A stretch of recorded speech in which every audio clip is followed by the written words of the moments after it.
नमस्कार, मैं हूं वीरेश सिंह। आईटीआई के टॉक शो में आपका स्वागत करता हूं। आज जो है तो बहुत जरूरी मुद्दे पर मैं बात कर रहा हूं। जो आईटीआई के संचालक हैं, प्रिंसिपल हैं, इंस्ट्रक्टर हैं और साथ में स्टूडेंट, ये आपके काम में आएगी, आपके हित की चीज है। बहुत ध्यान से सुनिएगा, लास्ट तक सुनिएगा, ये मेरी अपील है।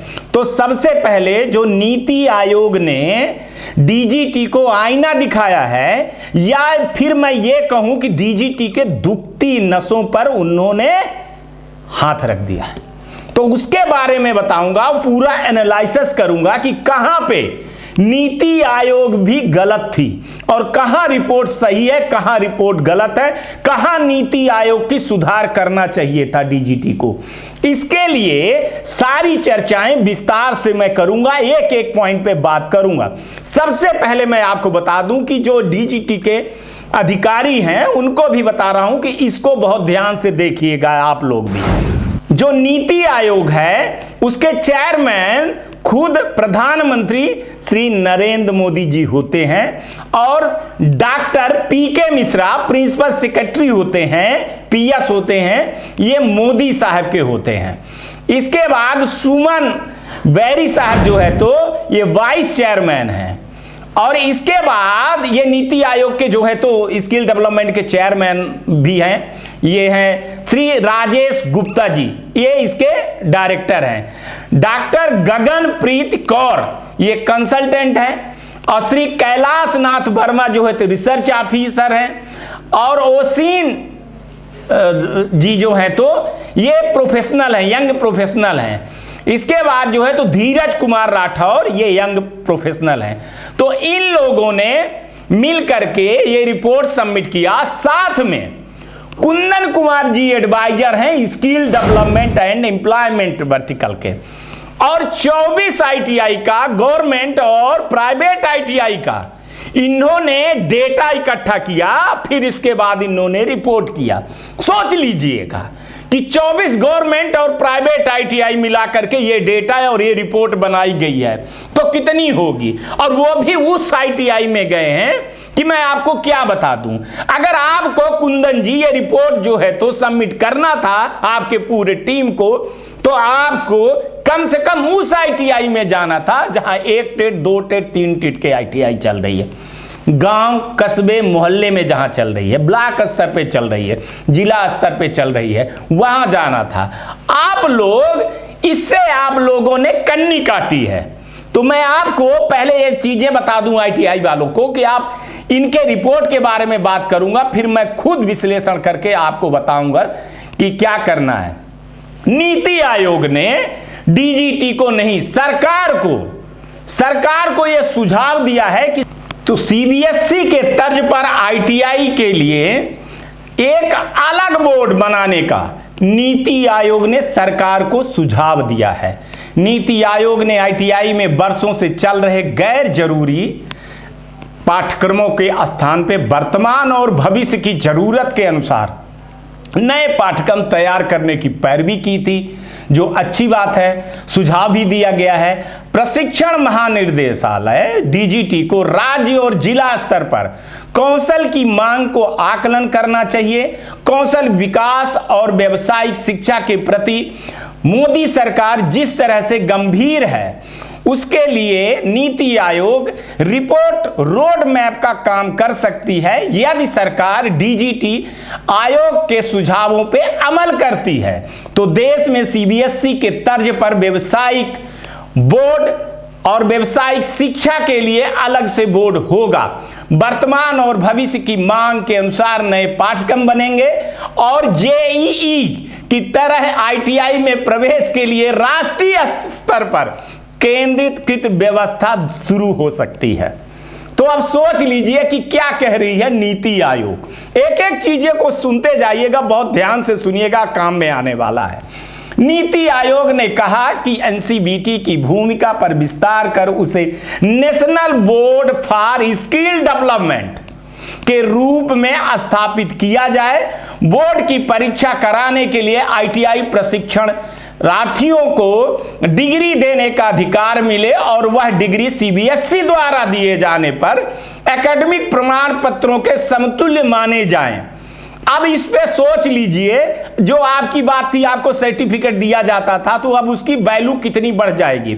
इस सोच को मैं, नीति आयोग के इस सोच को मैं तारीफ करता हूं और ये आईटीआई के लिए बहुत बढ़िया हो जाएगा और स्टूडेंट के लिए हो जाएगा कि सीबीएसई पैटर्न पे, सीबीएसई के अधिकार क्षेत्र पे चीजें आ जाएंगी, उस पैटर्न पे बोर्ड बनेगा। तो अब सील साइन आपके यहाँ के प्रिंसिपल और सीबीएसई के जैसे मिलते थे वैसे मिलेंगे, उसके और अधिकार क्षेत्र बढ़ जाएंगे और उसका वैल्यू भी बढ़ जाएगा। विशेषज्ञों का मानना है कि व्यावसायिक शिक्षा का मुख्य धारा में आएगी और बड़े पैमाने पर युवा इसके प्रति प्रेरित होगी। बहुत अच्छी बात है। सुझाव दिया गया कि वास्तविक में एनबीएसडी, आईटीआई और सेक्टर स्किल काउंसलिंग को जोड़ करके परीक्षा का मूल्यांकन और व्यावसायिक शिक्षा को राष्ट्रीय स्तर पर प्रमाण पत्र देने के लिए वन स्टॉप शॉप की भूमिका निभा सकता है। बहुत सही बात इसको बोले हैं। इसके माध्यम से नेशनल स्किल, इस माध्यम से नेशनल स्कीम को भी कौशल विकास के लिए किया जा सकेगा। इसी तरह से प्रवेश प्रक्रिया के बदलाव पर रिपोर्ट को जोर दिया गया है। नीति आयोग ने, अब देख लीजिए, नीति आयोग ने यह कहा है कि अभी सरकारी आईटीआई में प्रवेश के लिए राज्यों के अपने अलग अलग पोर्टल हैं।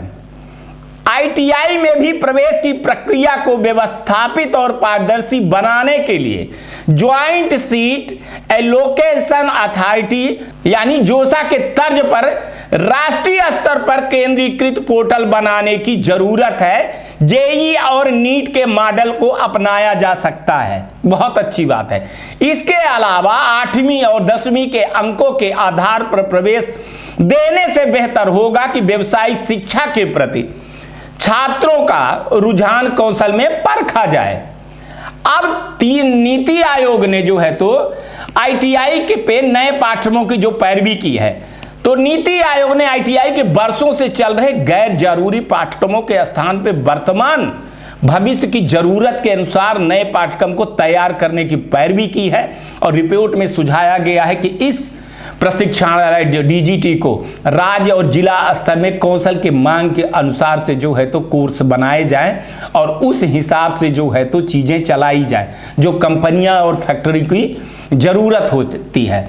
महत्वपूर्ण सुझाव देते हुए नीति आयोग ने कहा कि आईटीआई का जुड़ाव जिला रोजगार ब्यूरो से हो। सही बात है, अगर जिला रोजगार से हो जाएगा तो लड़के वहीं के वहीं रोजगार पा जाएंगे। यह पंजीकृत औद्योगिक इकाइयों में प्रशिक्षण युवाओं को अप्रेंटिसशिप और रोजगार दिलाया जा सकता है। अभी आईटीआई को प्रदर्शन के आधार पर स्ट्राइव योजना के संसाधनों के लिए फंड दिया जाता है। हाँ, वो गवर्नमेंट आईटीआई को दिया जाता है। कई आईटीआई संसाधनों में कमी के चलते बेहतर प्रदर्शन नहीं कर पा रहे हैं। इसके जरूरत के आधार पर बजट देने की व्यवस्था हो। भैया प्राइवेट आईटीआई को आप दे दीजिए बजट, फिर देखिए आप सही लिखे हो, लेकिन गवर्नमेंट आईटीआई भर को आप बजट मत दीजिए। अगर आप प्राइवेट आईटीआई को भी बजट देते हो तो एक बार विश्वास कर लीजिए, तो फिर देखिए। चलिए लेकिन चलते हैं। यूं बढ़ेगा आईटीआई का स्तर कि कक्षा 8 से लेकर के कक्षा 8 के साथ में 2 वर्षीय आईटीआई का प्रमाण पत्र राष्ट्रीय मुक्त विद्यालय शिक्षा संस्थान का जो ब्रिज कोर्स है सीबीएसई के कक्षा 10 के बराबर माना जाए। क्या बात है। कक्षा 8 का जो कक्षा 8 पास वाले लड़के, इस पे मैं एक चीज कहने जा रहा हूं। कितने लड़के अभी हमारे 8वीं पास हैं, 10वीं फेल लड़के हैं और बेरोजगार घूम रहे हैं। अगर सरकार इस पे करेगी ना तो बहुत बड़ी बात है। बेरोजगारी भी, वो लड़के क्या कर रहे हैं, कहाँ गए हैं, कैसे कर रहे हैं, कोई 8वीं तक पहुंची नहीं, माने 10वीं तक पहुंच ही नहीं पा रहा है।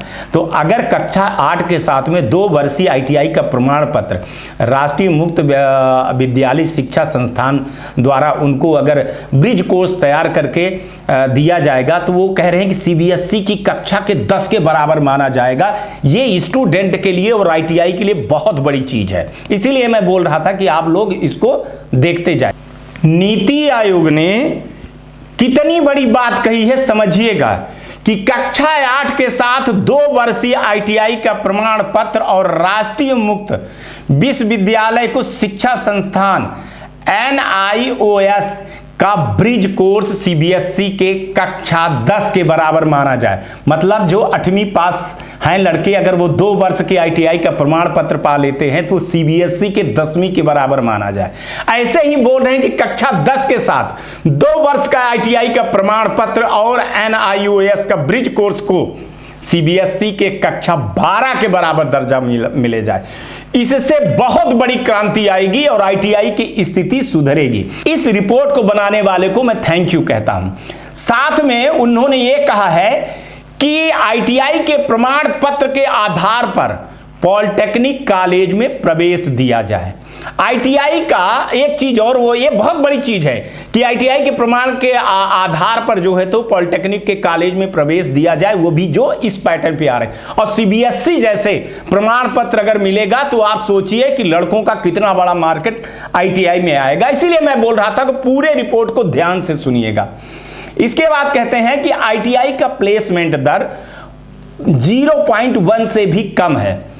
आईना दिखाती है यह रिपोर्ट, आंखें मूंद रही हैं सरकारें। लेकिन इसके बारे में मैं बताऊं कि यह शायद प्लेसमेंट का दर जो है तो सरकारी आंकड़ों का लिए होंगे। औद्योगिक प्रशिक्षण संस्थान को एक वर्ष में 4,14,247 युवाओं ने प्रशिक्षण लिया और नौकरी सिर्फ 413 को मिले। यह दुर्भाग्य आंकड़ा है कि national counselling for vocational training NCVT के पोर्टल पर दर्ज है, लेकिन वर्ष का उल्लेख नहीं है। खैर, नीति आयोग के अध्ययन कर चुका है कि वर्तमान में आईटीआई का प्लेसमेंट दर 0.1 से भी कम है। सोच लीजिए, डीजीटी वाले आंख देख लीजिए आप फाड़ फाड़ करके कि संस्थानों को इस हालत में सरकार ही जिम्मेदार है या सरकार नहीं। यहां पे तो मैं बोलूंगा कि डीजीटी जिम्मेदार है। इसके बाद आ जाते हैं कि वर्ष 2021 से लेकर के अब तक तमाम आयोग समितियां जो हैं तो अपनी रिपोर्ट समितियों को आईना दिखाती रही हैं, कि आईटीआई के पाठ्यक्रम अप्रासंगिक हो गए हैं। संस्थानों में भी ढांचागत सुधार की जरूरत है, लेकिन सरकारें आंखें मूंदे बैठी रहीं और बेरोजगारी बढ़ती गई। नीति आयोग के ताजा रिपोर्ट में उल्लेख है कि योजना आयोग अब नीति आयोग ने वर्ष 2021 में रोजगार की संभावनाओं को संबंध में टास्क फोर्स बनाया है। उसने देश में औद्योगिक प्रशिक्षण संस्थानों को मजबूत करने की जरूरत बताई गई है। वर्ष 2002 में योजना को आयोग व्यावसायिक शिक्षा की सुविधा का विस्तार देने पर जोर दिया गया है। उसी वर्ष राष्ट्रीय श्रम आयोग ने सरकार से आग्रह किया था कि औद्योगिक प्रशिक्षण संस्थान के पुनर्गठन और पाठ्यक्रमों को नए सिरे से बनाने की आवश्यकता है। आयोग ने तत्कालीन और भविष्य को बदलने जा रहे श्रम बाजार को जरूरत के तर्ज पर दिया गया है। इस तरह के योजना आयोग के कौशल विकास और प्रशिक्षण संबंधी कार्य समूहों को वर्किंग ग्रुप में 2006 में सरकार को रिपोर्ट सौंपी थी कि public private partnership PP model पे व्यवसायिक शिक्षा में गुणवत्ता सुधार की सिफारिश की। 2010 में योजना आयोग द्वारा तमिलनाडु महाराष्ट्र के आईटीआई के संबंध में एक रिपोर्ट दर्ज की गई। उससे स्पष्ट तौर पर यह कहा गया था कि आयोग प्रशिक्षण संस्थानों और उद्योगों जगत के बीच में खाई काफी चौड़ी हो गई है। सोचिए, 2012 के एक रिपोर्ट में इंस्टीट्यूट मैनेजमेंट कमेटी बनाने की सिफारिश की गई थी। ऐसे में अध्ययन का रिपोर्ट 2018 में आई थी, जिसमें आईटीआई की बेहतर निगरानी और क्षमता के विकास का सुझाव दिया गया था। साथ ही apprenticeship training, institute management committee training, counselling and placement cell बढ़ाने सहित श्रम बाजार को जरूरत के अनुसार आईटीआई के सुधार एवं अधिक से अधिक रोजगार दिलवाने के लिए आईटीआई के सुधार को अधिक से अधिक रोजगार दिलवाने को लेकर के 2016 में भी एक महत्वपूर्ण रिपोर्ट शारदा प्रसाद कमेटी ने भी दी थी। उन्होंने कहा था कि अप्रेंटिसशिप को व्यावसायिक शिक्षा में अनिवार्य किया जाए, प्रशिक्षण की जरूरत के अनुसार कौशल मिले और बेहतर हो कि कोर्स के दौरान कम से कम 1/3 समय औद्योगिक परिसर में व्यतीत हो। वह सुझाव जो है तो लंबा सिलसिला है जो चलता रहा, लेकिन तत्कालीन सरकारों की ओर से औद्योगिक प्रशिक्षण संस्थानों का सुधार पर ध्यान दिया ही नहीं गया। हालांकि अब वर्तमान में मोदी सरकार ने जरूर कौशल विकास और उद्यमिता मंत्रालय ने आईटीआई में सुधार और में कौशल विकास को एक कदम बढ़ाया है। तो ये जो था, तो ये नीति आयोग की रिपोर्ट थी जो कई चीजें बहुत अच्छी बोले हैं वो, ठीक है, जैसे सीबीएसई मॉडल को ले आना, CBSE model exam admission JEE के ले आने के लिए। लेकिन मेरे को लगता है कि कहीं ना कहीं इस रिपोर्ट पे जो है तो कुछ कमियां हैं। उस कमियों के बारे में चलिए बात कर लेते हैं। तो पहले मैं आपको एक चीज बता दूं कि नीति आयोग की रिपोर्ट जो है तो डीजीटी को आंख दिखा रही है, लेकिन डीजीटी है कि वो देखना ही नहीं चाहती हकीकत। उनके अधिकारी तो फोटो खिंचाने और मोदी सरकार को खुश करने में लगे हैं, खास तौर से चापलूसी करने में लगे हुए हैं और बता रहे हैं कि हम ये और ये चीजें कर लिए हैं। लेकिन जब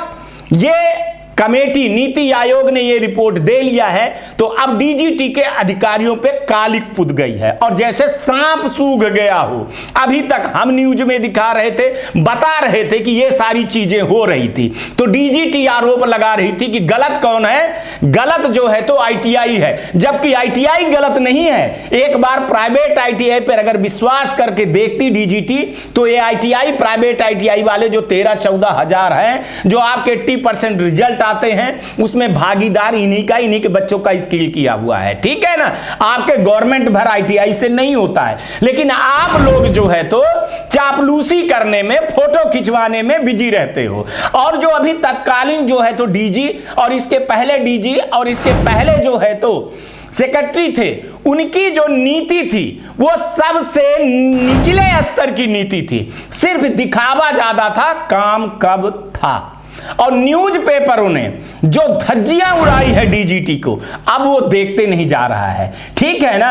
अब बताइए कि डीजीटी मेन सब्जेक्ट से ईडी और प्रैक्टिकल जैसे कोर्स निकाल देती है तो कहां से लड़के स्किल होंगे, इस पे भी सोचना चाहिए। और न्यूज पेपर ने तो जो डीजीटी की बुराई हो रही है उस पर डीजीटी को कोई असर नहीं हो रहा। ऐसी बात नहीं है, ऐसी बात नहीं है कि असर नहीं हो रहा, असर बहुत हो रहा है। लेकिन इतना ज्यादा घमंड है डीजीटी को कि डीजीटी अपने को दिखा नहीं रही है, अपने को सीधे कर रही है। लेकिन अभी जब से रिपोर्ट आई है 30 तारीख से लेकर के और चर्चा होने लगी, डीजीटी सोच रही थी कि ऐसी चीजें न दिखाई जाएगी, न किसी को आईटीआई वाले को पता चलेगा।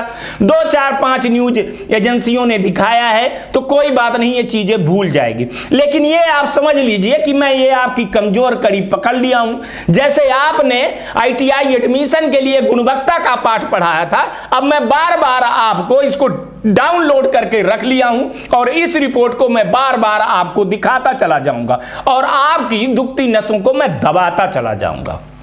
अच्छा, एक चीज मैं बता दूं कि नीति आयोग के जो अधिकारी हैं जिन्होंने बनाया है उस पे भी मैं सवाल उठा रहा हूं जनाब, सवाल उठा रहा हूं डंके की चोट पे। अगर मेरी बात गलत है तो आप मेरे को बताइएगा कि आपने ये गलत चीजें बोला है। रोजगार में स्थापित आईटीआई छात्रों की संख्या आयोग द्वारा 0.01% दिखाई गई है, तो यह शर्म की बात है। केवल सरकार के लिए नहीं, क्योंकि यह आंकड़ा सरकारी, प्राइवेट नौकरी और स्वरोजगार में स्थापित छात्रों का डाटा कलेक्शन का इनके पास कोई माध्यम है ही नहीं है। और सरकार द्वारा चलाए जा रहे विभिन्न रोजगार मेले के माध्यम में कौन से बच्चे को रोजगार दिया जा रहा है, यह भी आंकड़ा खाना पूर्ति के लिए है। जब तक आईटीआई पास छात्रों को मिनिमम 15,000 सामान्यजनक वेतन की घोषणा नहीं हो, तब तक प्राइवेट कंपनियों का बहिष्कार होना चाहिए। अगर आईटीआई छात्रों को नए मानकों के अनुसार प्रशिक्षण होना चाहिए तो यह क्यों नहीं केवल आईटीआई छात्रों को ही कौशल विकास कार्यक्रम के माध्यम से प्रशिक्षण दिया जाए। क्यों कौशल विकास कार्यक्रमों में भेड़ बकरियों की तरह भरा जाता है, जिनकी संख्या करोड़ों में होती है और वह करते कुछ नहीं है, और अरबों खरबों रुपया भेड़ बकरियों पर पानी की तरह बहाया जाता है। अगर सरकार वाकई आईटीआई के छात्रों की चिंता है तो कौशल विकास कार्यक्रम को केवल आईटीआई छात्रों को अपग्रेड प्रशिक्षण करवाने के लिए करवाया जाए। सही बात है। क्या नीति आयोग द्वारा इस पहलू को भी जांच की गई है कि प्राइवेट इंडस्ट्रियल के द्वारा आईटीआई छात्रों को कितना शोषण किया जाता है? सच बात है, वास्तव में आईटीआई का सबसे ज्यादा नुकसान जो होता है रोजगार मेले में खराब से खराब कंपनियों का शामिल होना और आईटीआई छात्रों का सिलेक्शन करके उनके कंपनियों में मजदूरों के साथ 12-12 घंटे की मजदूरी कराने में लगा देने के कारण हुआ है। आईटीआई पास छात्र को 8,000 से लेकर के 10,000 12,000 तक दिए जाते हैं। किसी भी फैक्ट्री में मजदूरों की प्रारंभिक वेतन इतना है, इससे अधिक है जनाब। मेरा यह व्यक्तिगत मानना है, आप दोष मत दीजिएगा, ये मेरा है, मैं अपने ऊपर ले रहा हूं कि जब तक आईटीआई पास छात्रों को कंपनी में मिनिमम 15,000 की तनख्वाह मानक सरकार के द्वारा तय नहीं की जाती है, तब तक कोई भी आईटीआई रोजगार मेला ना लगे, बल्कि इसका संपूर्ण बहिष्कार होना चाहिए। क्योंकि वित्त मंत्री निर्मला सीतारमण ने भी जब लोकसभा में वर्ष 2023 का बजट पेश किया था तो उसमें उन्होंने बजट में बोला था कि प्रति व्यक्ति की आय लगभग जो है तो आय 1,97,000 प्रति वर्ष की व्यक्ति की लोकसभा में बताया गया था, जिसके हिसाब से प्रति माह वेतन के आधार पर अगर इसको लिया जाए तो 16,416 रुपए प्रति माह होना चाहिए। आपकी ही बात कर रहा हूं मैं। आईटीआई पास छात्रों को सम्मानजनक वेतन दिलाने के लिए लड़ाई लड़नी चाहिए। 10 से 15,000 का वेतन जोमैटो डिलीवरी बॉय को भी मिल जाता है, सही बात है। तो फिर बच्चा आईटीआई में क्यों इंटरेस्ट रखेगा और क्यों आईटीआई करेगा, जबकि 8 से 10,000 प्रति माह वेतन पर मजदूरों के साथ 12-12 घंटे कंपनियां रगड़ाई करती हैं। किसकी? ये आईटीआई वाले बच्चों को। नीति आयोग के अधिकारी अगर चाहें तो उन सभी बच्चों को 8 से 10,000 प्रति माह वेतन में आईटीआई वाले बच्चे को अपने घर में रख सकते हैं, बड़े आराम से रख सकते हैं। रोजगार और सम्मान के नाम पर कुछ नहीं, बस मजाक बना है और मजाक बना करके फेंक दिया गया है। आईटीआई और आईटीआई से पास छात्रों का नीति आयोग ने डीजीटी के परीक्षा प्रणाली जो है उस पर कोई सवाल नहीं उठाया। यह बड़ी बात है। विप्रो जैसी कंपनियां स्टूडेंट को कैसे चूस रही हैं और कैसे उनकी जिंदगी बर्बाद कर रही है, इस पर नीति आयोग ने एक शब्द नहीं बोला है। कैसे रिजल्ट आता है, कैसे एग्जाम होते हैं, कैसे एडमिट कार्ड नहीं आते हैं, कैसे 2 साल की आईटीआई 5 साल में हो रही है, इसके बारे में नीति आयोग ने एक ही शब्द नहीं लिखा है। इसीलिए नीति आयोग की रिपोर्ट के आधार पर अगर सही स्लोगन कोई हो सकता है तो यह है कि कौशल है पर नहीं है रोजगार। किस बात के अधिकारी और किस बात की सरकार। तो मैं आपको बता दूं नीति आयोग वाले कि आप लोगों ने जो डेटा पेश किया है वो अच्छी है, लेकिन अगर स्टूडेंट आईटीआई की तरफ नहीं बढ़ रहा है जनाब, तो आप जानिए, आप मेरे चैनल पे कमेंट देखिए, मैं आपको ये भेजूंगा मेल के द्वारा, आप देखिए लड़के कहां परेशान हो रहे हैं। मेन जड़ जो है ना वो आपका ऑनलाइन जब से हुआ, आईटीआई का ऑनलाइन का जो हुआ, 2-2 पोर्टल बनाए गए हैं।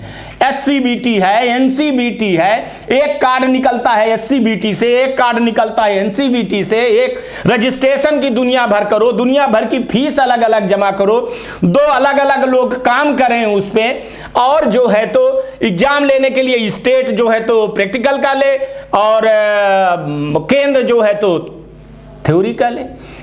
कोई लड़कों को ग्रीवांसेस, सोचिए 45 दिन का ग्रीवांसेस 4-4 5-5 महीने चला जाता है, वो ग्रीवांसेस ही लाख नहीं होता।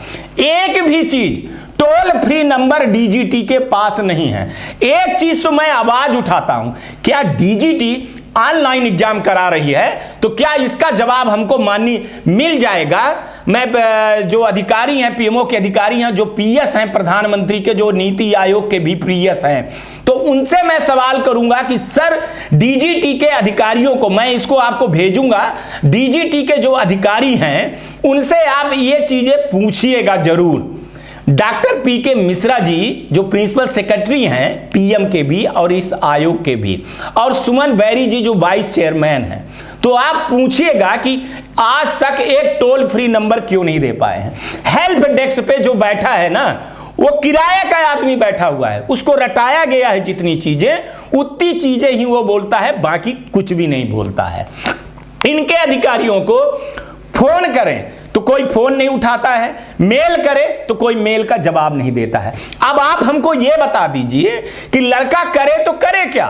अब लड़के को ऐसे भड़का दिए हैं कि वो आज की डेट में प्राइवेट आईटीआई वाला उसका सबसे बड़ा दुश्मन हुआ है। अब मैं सर आपको एक चीज बता दूं, अभी हाल में ही मैं बता दूं कि अभी ईडी का एग्जाम करवाया गया, शोषण चालू हो गया।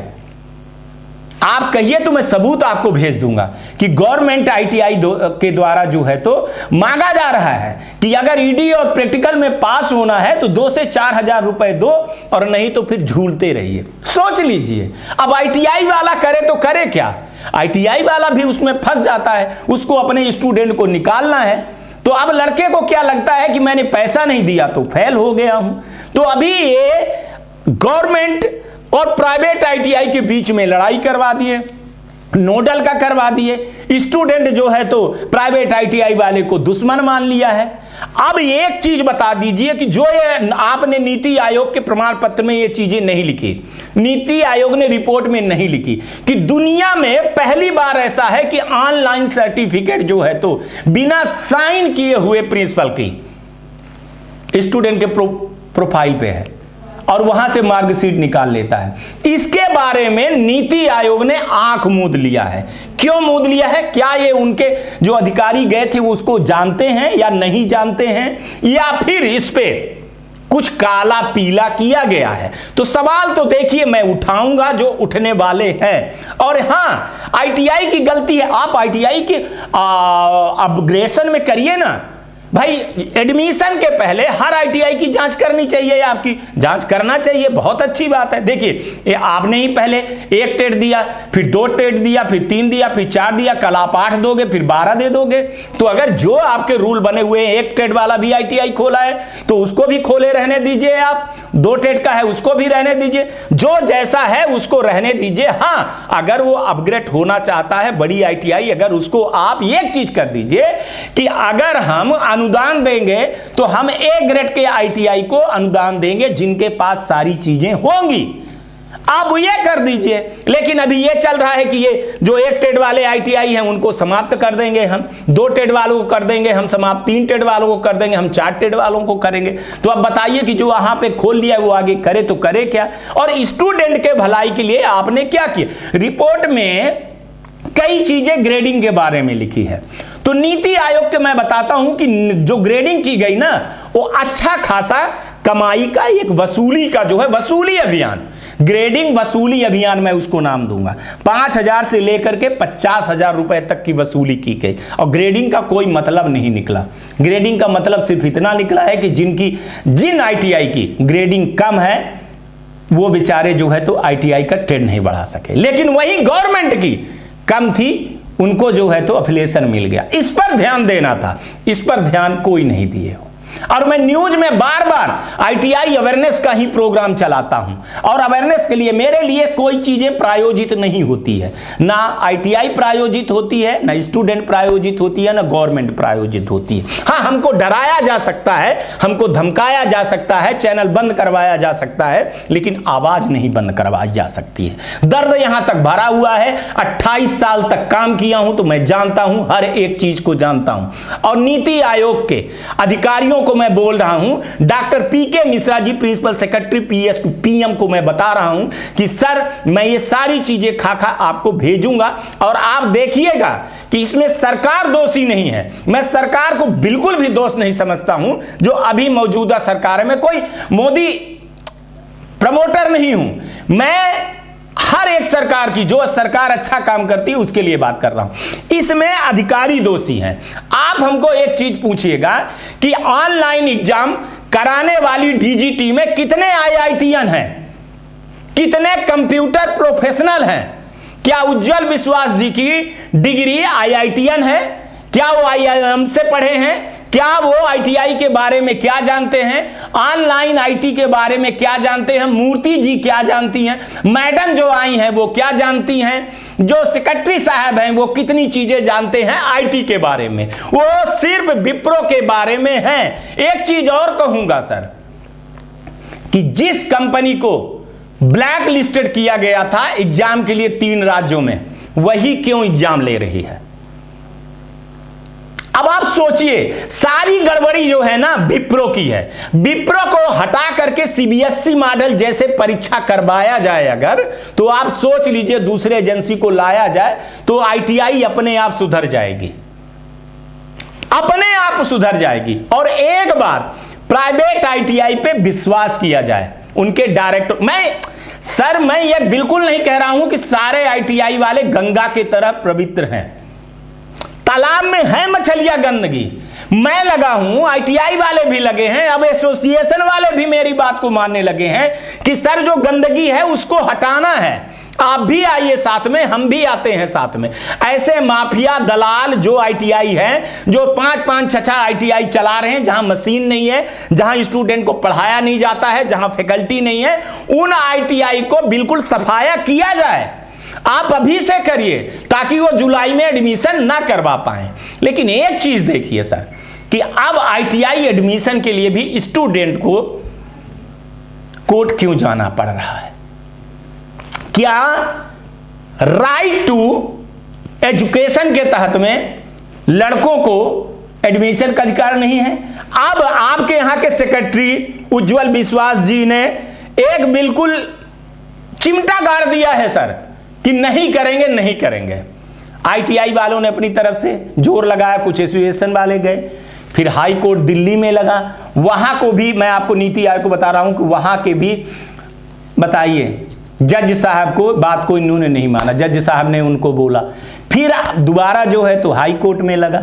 अब हाई कोर्ट में जब लगा तो उसको भी नहीं माने, अब तीसरा भी लगेगा सर, तीसरा भी लगेगा, चौथा भी लगेगा, पांचवा भी लगेगा, छठवां भी लगेगा। हो सकता है कि 100 बच्चे लगाएं, हो सकता है कि 1000 बच्चे लगाएं, और हो सकता है कि 2000 बच्चे लगाएं, और कई स्टेट में होगा ये, अब कई स्टेट में होगा।